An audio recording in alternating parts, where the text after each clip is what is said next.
Didn't see you there. My name's Tanner Wise, and this is my good friend, Nathan Heidi. Nathan, tell us a little bit about yourself. Well, I'm in the Carolina band. I've been there for the past 2 years, and I'm also a member in good standing with the Theta Delta Chi international fraternity, actually. And what's your major, Nathan? I'm a mechanical engineering major.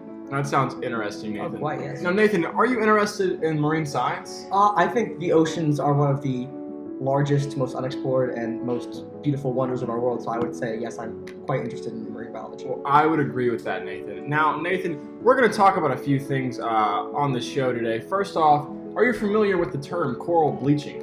I've heard of it, but I'm not quite sure of the full meaning of it. Well, basically what happens during coral bleaching is coral will become agitated by the warm waters in the ocean as they continue to rise, which there are several causes of that, which we'll get into later in the video.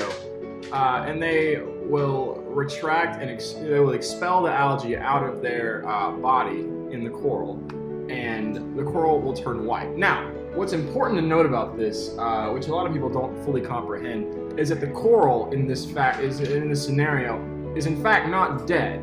However, it is under a lot of stress and has a higher chance of mortality. What do you think about that, Nathan? Well, I did actually read somewhere that coral can die when under stress, and so my first thought was, how can coral get stressed exactly? Besides current events, am I right? Anyway, so my question is, how much of the coral reef of the world, as far as you know, how much of it is affected by this coral bleaching? Well, to touch on the current events, even I'm stressed after the 2016 election cycle, so I'm sure the coral was under immense amounts of stress. Immense. Well, in fact, and to your original question, yes. In fact, in 2016, in the Great Barrier Reef off the coast of Australia, 29 to 50% of the coral there has actually, began to be bleached. There are actually some very good documentaries on it.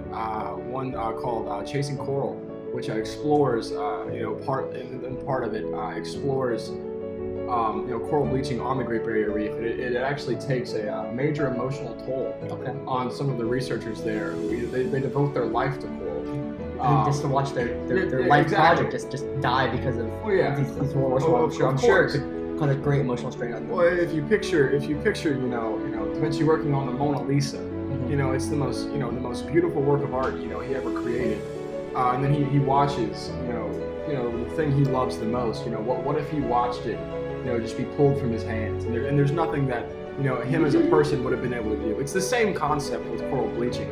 A lot of times, these researchers and scientists will watch, the coral, the most beautiful thing in their life, what they, devote their lives to, ending, it just dying. It must be devastating. Absolutely. Devastating. And the fact that in most cases, there's not a lot you can do to prevent this, and they just watch as their coral, sometimes the greatest thing in their life just, dissipates. Well, that begs the question for me, at least, is what event could be transpiring to cause this coral bleaching that is unpreventable by the marine scientists? Like, what event causes the majority of coral bleaching? Well, one of the causes, and the main cause of coral bleaching is global warming. In fact, whenever coral, even if the temperatures in the oceans rise by a degree, maybe 2 degrees, that causes an immense amount of stress on the coral and will cause them to bleach. And, as we were saying, the marine scientists can't do much about it, because it takes a lot more than one or two marine scientists, or even 100 marine scientists, to really make that much of a difference to stop global warming. Even a large majority of the world is aware of global warming and even tries to mitigate its effects. Sometimes that's just still not enough. Yes, of course. So it's very interesting. If we could take some more initiative toward mitigating global warming to save the beautiful corals. I think we as a society owe a right to the world themselves to not only end global warming or try to mitigate as much as physically possible, as you said, to not only stop the death and bleaching of this coral, but just for the rest of the world. Like, I'm sure, I'm no expert on the matter, but I'm sure many ecosystems besides just the coral reefs and the oceans are being thrown into turmoil by these massive fluctuations caused by global warming. So I think we as people should do our best to try to mitigate the actions and the results of this global warming. Well, of course, and I'm sure some of our viewers here on the show would be interested in how this may affect their life. Of course, yeah. And their lives. For example, if one of our viewers perhaps lives in Charleston, and in just a few years on the geological time scale, Charleston could be completely underwater. It's just a blink of an eye in the grand scheme. Absolutely, just a little blip on the radar of geological time and even cosmic time scales.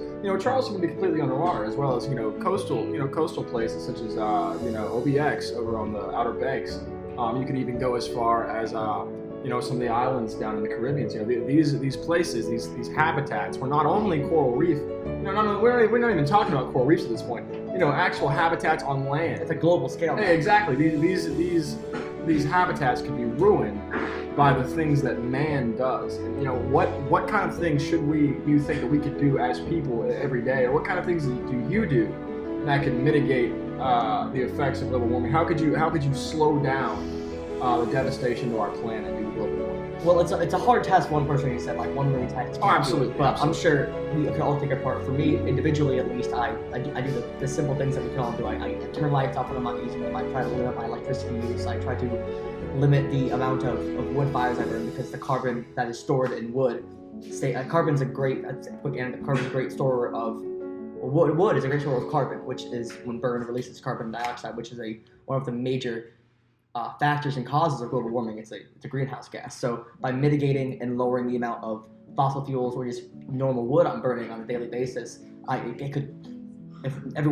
many people do it, not just one person, it could greatly lower the causes of global warming. But there are countless things any random person can do to help. Any small change, whether it be turning the lights off, whether it be using a flashlight instead of having the room lights on to look at a book, to use less batteries, even electric cars, they're more prolific use, could be a great change. Instead of burning all this gasoline and diesel in their cars, just using the electricity, which comes from, in lots of states that are close to the coast, which could help their problem, use nuclear mainframes or even renewable, which would further. Well, I'm glad you spoke on the renewable energy. And the renewable sources where you don't have to rely on making plastics and putting in the landfills and CO2 to create it and that kind of thing. A creed I like to live by, and I'm sure a lot of people out there live by this. With the first step of that being reduce, like you say, when you turn off your lights, Mr. Heidi here actually is abjectly against owning a vehicle. This is true. I haven't owned a car in years. Yeah, ever. Ever. In fact, in the past 19 years of life, I have not owned a car once. I'm a firm believer in bikes and walking. Yeah, and Mr. Heidi, even carpools a great ton on the public transport. This is true.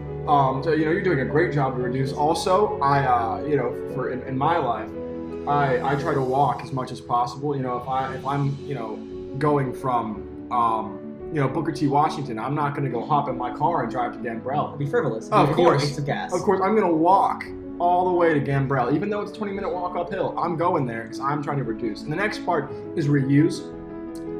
Ever since growing up, my grandmother instilled this in me. For example, Solo cups. Whenever I drink out of a Solo cup, I make a point to wash it in order to reuse this material, and instead of just throwing the landfill after one use, and also save a little bit of money. And lastly, recycle. Once a product I use, such as those fantastic red Solo cups, are used, I always try my best to recycle those cups in the recycle waste bin. If I remember walking by, on campus, a recycle bin, I always try to, if I have a paper, I'll, drop it in there instead of just throwing it in the trash can. Just the little things to save our environment and ultimately maybe even save our reefs. A little thing done by a lot of people goes a long way. Of course. I find. And you know what? I think that's great to end in today's episode on. Little things done by a lot of people can make a great difference. My name's Tanner Wise. I'm Nathan Heidi. And we're signing off today on this episode of Let's Save These Reefs, Bro. Thank you.